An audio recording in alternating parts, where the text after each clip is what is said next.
Hey friends, my name is Julie and welcome back to my farm. Today you're actually going to be hanging out in the kitchen with me because I'm going to show you my recipe for a simple farmhouse cheddar made out of raw goat's milk. One of the reasons I want to share this recipe with you guys is because June is Dairy Month, and I'm part of a really cool collaboration with over 30 awesome channels for Dairy Month, and it's hosted by the Inquisitive Farm Wife and the Mennonite Farmhouse. You should definitely check those out. I'm going to leave a list of all the channels that are participating in the description box. And then at the end of the video, I will leave a link for the playlist so you can check them all out. Another super cool part of this video collaboration is that there's a giveaway at the end. So all you have to do is post a comment on any of the videos in this playlist and you'll be entered to win. Now I've been making cheese with my raw goat's milk for the last couple years, and I've mostly focused on fresh cheeses like Chev and mozzarella, and I've dipped my toe a little bit into harder cheeses. I find the idea of not knowing if your recipe worked or not for months and months really hard to fathom, and very difficult to make adjustments to that recipe and get it right when you don't get feedback for so long. So for me, the simple farmhouse cheddar, which is ready to eat in just 3 days, was really a great foray into harder cheeses for me. And I love making it. I make it about every other week. It's great for snacking on. You can slice it, you can shred it, you can melt it. It's not going to be as sharp as a fully aged cheddar, but for our household, it works really well for all the recipes I need it to. Another thing I really like about this recipe is that it allows me to deal with an abundance of milk. Right now, I'm getting at least 2 gallons a day, and that's just milking once a day. So when we transition to twice a day milking, you can imagine I'm going to have a whole lot more to deal with. And for this recipe, I typically make a 3-gallon batch. I've also made a 2-gallon batch. It works just as well both ways. I start every cheese project by sanitizing all my equipment. And I really just do that by boiling a big pot of water in my dedicated cheese pot. And then I put all the utensils that I'm going to use, including my cheesecloth, right into that boiling water, let it roll for about 15 minutes, and then I strain it out. And I strain the boiling water into the colander that I'm going to use for my cheese, so that helps sanitize that as well. So we've already got all that done, so we can get started with our cheese.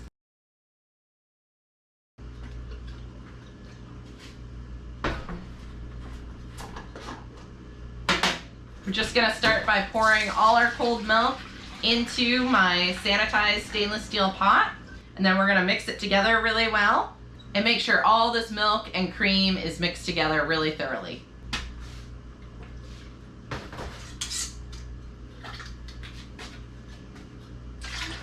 The other way we handle getting so much milk is that we actually sell it as raw pet milk. Here in North Carolina, the law is that as long as you label it not for human consumption, you can sell it as raw pet milk, but most of us drink it, including me.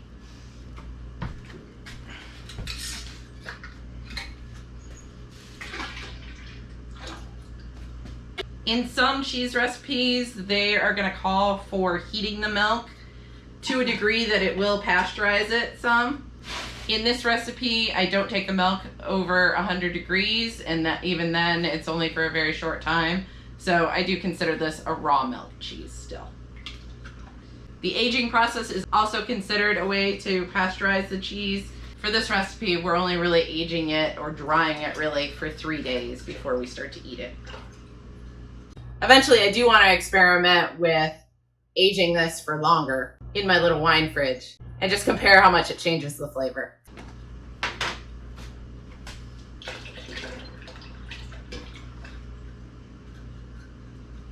All right, we've got all 3 gallons of cold milk in the pot. I'm going to give it a quick stir. You definitely don't need any special equipment to make cheese. It's best to use all stainless steel equipment. I really like some of the utensils that you can get from the New England Cheesemaking Company. Their website is cheesemaking.com, really easy to remember. This is a slotted cheese spoon. I use this for stirring or for separating curds. Even though goat's milk is naturally homogenized, when it sits in the fridge for a few days, you're gonna get a little bit of separation of the skim and the cream. And you can see a little bit of cream is sitting on top. So I just need to get that all thoroughly incorporated.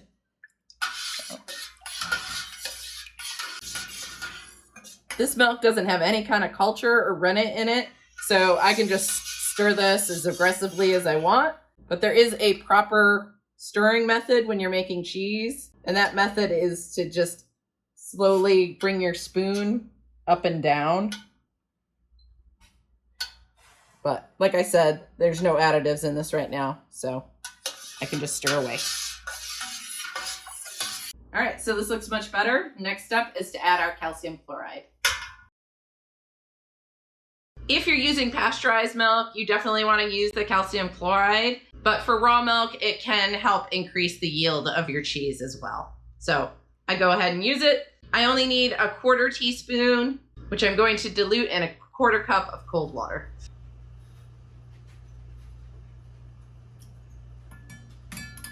I'm gonna grab my slotted spoon again and mix this into our milk. You wanna do this while the milk is still cold.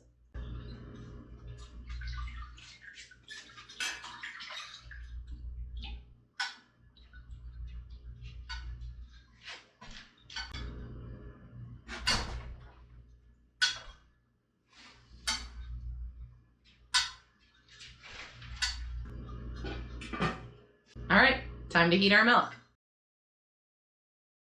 We're gonna heat all this milk up to 86 degrees. And while you can certainly do that on your stovetop on low heat, I prefer to do it in a water bath in my sink. Our hot water can get up to about 120 degrees, so it is plenty warm enough to heat this milk to where I need it to be. Oh, that's a heavy pot. I'm gonna go ahead and get my thermometer in there so I can keep a close eye on the temperature. And to make sure it heats up really nice and evenly, I'm gonna use my slotted spoon and stir it consistently.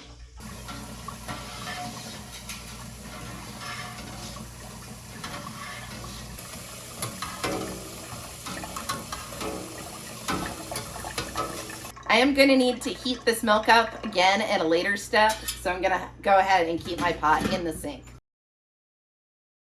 So cheddar style cheeses are cultured with a mesophilic culture.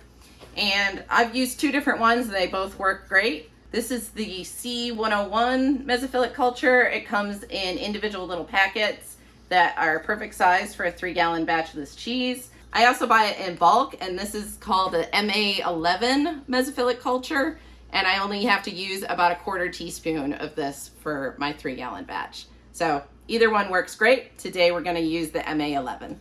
This culture comes as like a fine freeze-dried powder. All right, I'm gonna scoop my 1/4 teaspoon, and then this really needs to rehydrate before it can be mixed in well. So to begin with, I'm just gonna gently sprinkle it on the surface of my milk.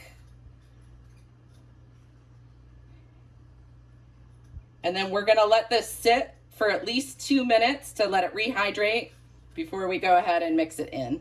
All right, it's been 2 minutes, so our culture should be fully hydrated. I'm gonna go ahead and mix it in.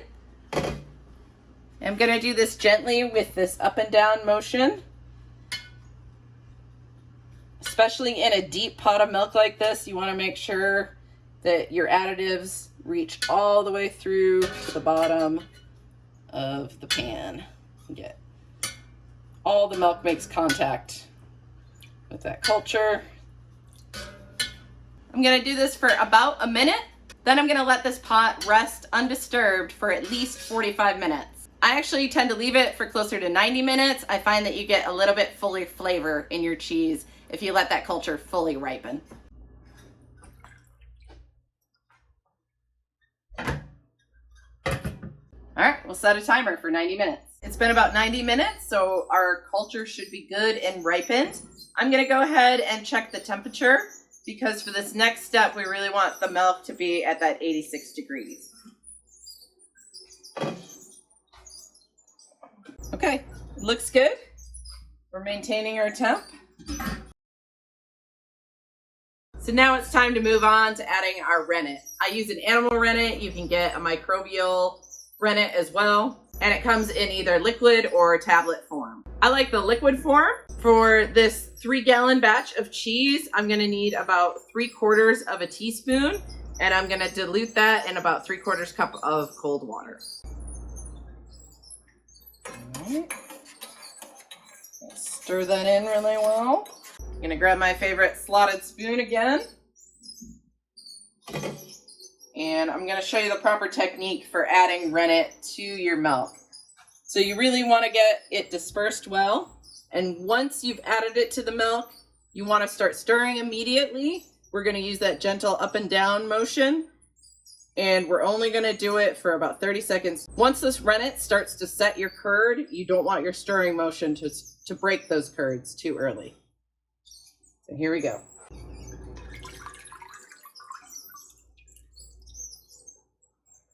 All right. Gentle up and down.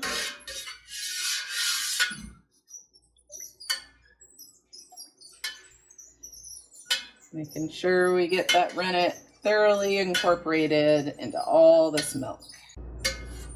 All right. That should do it. I'm gonna go ahead and cover my pot so we can maintain that 86-degree temperature. And we're gonna set the timer for another 45 minutes. Okay, it's been about 45 minutes. I had to change my shirt because we had to go out and move our broilers out to their chicken tractor, and it's never the cleanest task. So, back to the cheese. What the rennet is doing is turning our cheese into curds. And you know it's ready when you get a clean break of the curds from the whey. The way you can test if you're getting a clean break is gently stick your knife in, and if you can pull it away a little and see the fluid separating easily, that's when you know it's time to cut your curd. We're gonna cut this into 1/2 inch by 1/2 inch cubes. It's not gonna be exact, but I'm gonna do the best I can. First, I'm gonna cut a hatch pattern with my knife. Then I'm gonna use the slotted spoon to cut the lower layers of the curd. If I had a cheese harp, that would work even better, but I haven't gotten one of those yet.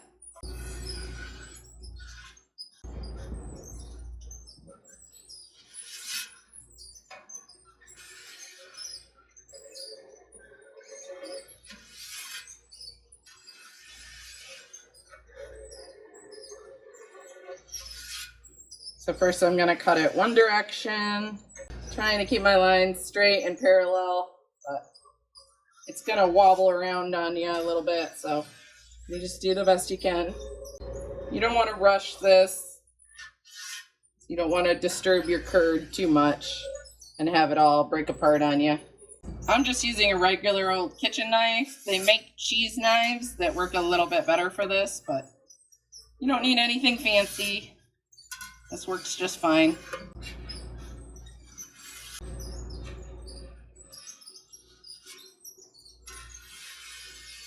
Things tend to get a little bit wonky when you start going the other direction. Doesn't have to be perfect.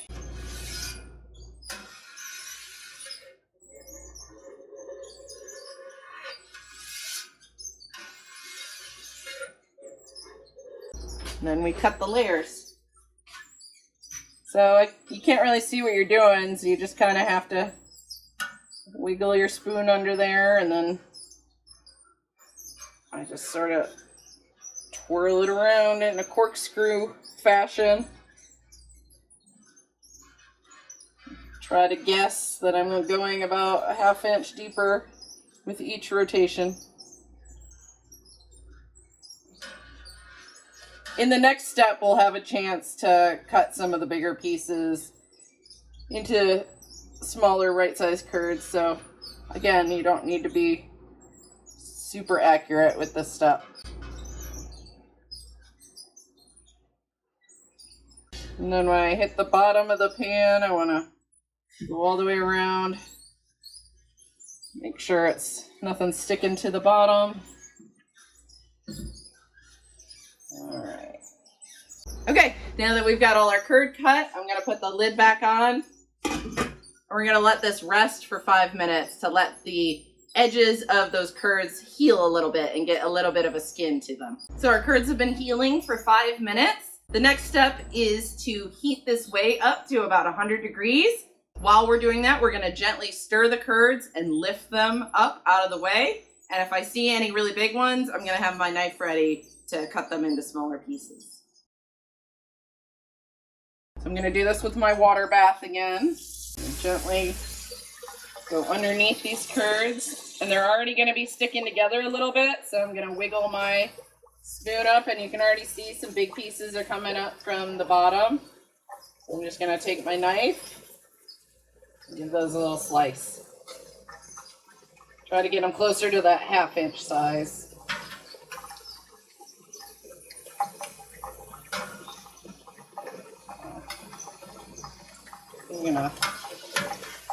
You're just gently lifting and separating your curds.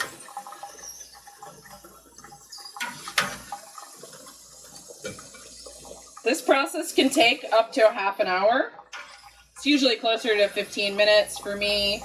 While you're doing this, you're helping the curds to heal and get that little bit of skin to them. You're gonna see them tighten up and get a little bit smaller, and their edges will get more rounded. There's a really big piece. I'm gonna keep it this until we hit our 100-degree mark, and then we'll check back in. So we've just about reached our 100-degree mark. And I just want to show you the difference in these curds. You can see they're not sticking together as badly, and they have nice rounded edges instead of sharp corners. All right. So now we just cover this back up and let it sit for another 5 minutes. The curds have been sitting for another 5 minutes, so now it's time to drain the whey. We're going to do that by using a cheesecloth lined colander, and I've got my colander sitting in a pot so that I can save all that whey. So because this is so much liquid, I'm gonna just gently scoop them out at first.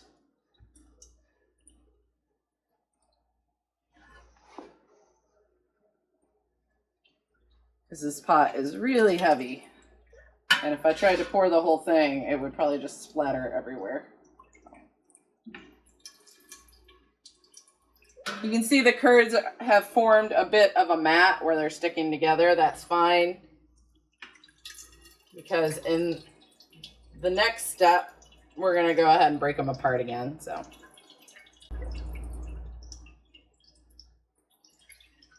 once I get the majority of the curds scooped out, I am going to go ahead and dump the rest of the pan now that it's a little more manageable.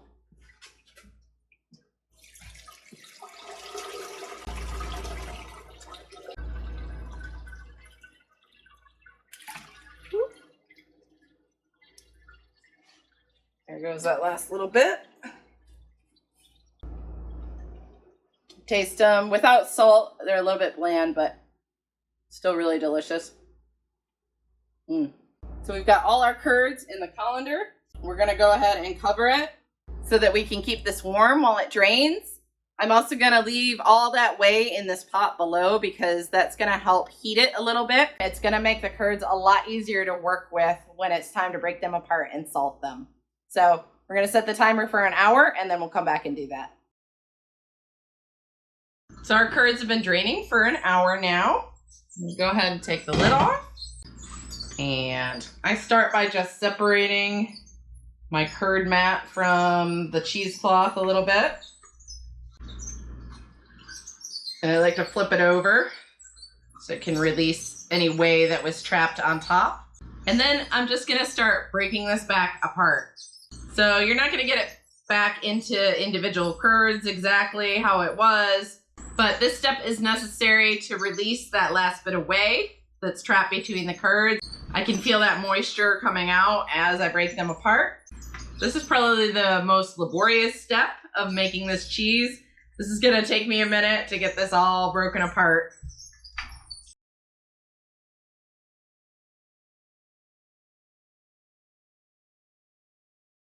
Usually my hands get tired before I'm done. As you do this, sometimes it clumps back together, so you just gotta kind of lift it up, find any big clumps, break it apart as best you can. Okay, once you've got all your cheese curds broken up really nicely, it's time to salt them. And a good rule of thumb when you're salting any kind of cheese like this is about 1 tablespoon per pound of cheese. And you get roughly about a pound per gallon. So I use 3 gallons. I can assume I'm getting about 3 pounds. So I'm gonna put in 3 tablespoons of salt. I'm gonna put it in 1 tablespoon at a time. I'm gonna mix it in really thoroughly, let it sit for a minute or 2, and then add the next one and so forth.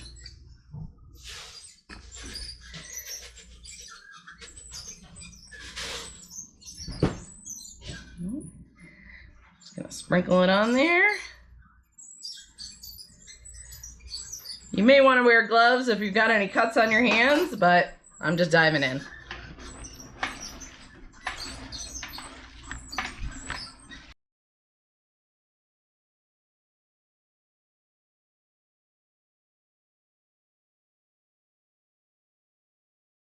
All right, I've got all my salt incorporated into my cheese curds, so it's time to get it into the mold and into our cheese press. And I just use a very simple homemade cheese press. It's 2 12 by 12 squares of plywood, 4 long lag bolts. I think these are 10-inch. 12-inch would be a little bit better, but that works for this. And then I've got a 3-pound cheese mold with a follower. And I'll show you how this works. We're gonna gather up all our curds in this cheesecloth.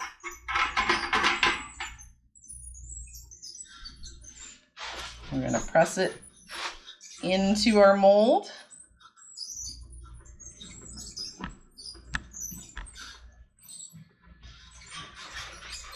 Down in there. All right. So I've got all the curds in there. I'm gonna try and even them out. Try and get rid of any air pockets.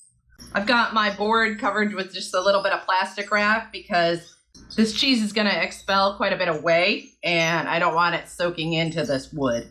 So it just helps keep things a little bit cleaner. You can already see some whey coming out at the bottom. I'm gonna gather all my cheesecloth in there. It's gonna make the top of my cheese a little bit wonky, but it makes this follower sit in there a lot looser and I can control the pressure a little bit better that way. Then we're gonna come with our top board. Line up all these lag bolts. You don't want to apply too much pressure, but you can push it down just a little bit. You want to try and get this as level as you can. And then for this first press, we're just going to do 15 minutes with 5 pounds on top. And I'm just going to use some old gym weights for that. All right. Put our weight on. Again, try to get it leveled out as best you can. It's going to shift as the cheese presses. So you kind of got to keep a little eye on it, but we'll just do the best we can. All right, that looks pretty good. We're gonna set the timer for 15 minutes and then we'll come back, flip the cheese over and put some more weight on it. It's been 15 minutes, so it's time to flip our cheese. Just gonna take this top board off, pull the follower out.